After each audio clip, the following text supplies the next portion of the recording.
A young man repeatedly gets a nightmare that he is visiting a friend's house, whose family is weird. The malevolent mother of his friend, Mrs. Nitro, allots a dreadful room in a huge tower for him to retire. His nightmare repeats but keeps varying every night, and the characters in the dream keep growing over the years. In his dream one day, Mrs. Nitro and she is buried, but she still keeps assigning the same room to him.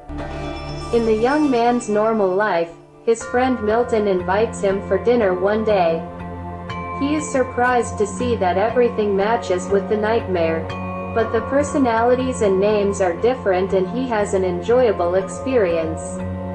Due to a thunderstorm warning, Milton's mother advises him to stay with the family that night and allots a room that is similar to the one he sees in his nightmares. He is shocked at the resemblance. In the room, he finds a very old painting of Mrs. Nitro. With the help of Milton, he moves the painting to the hall. They are amazed to see their hands covered in blood, even though neither of them is injured. They go to bed, but the young man is unable to fall asleep and wake up in horror to find Mrs. Nitro standing on the top of his bed. She tells him that she is a vampire and is here to turn the young man also into a vampire.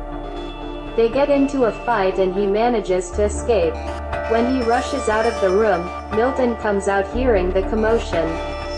They discover that the portrait is back on the wall in his room. They get scared and flee away.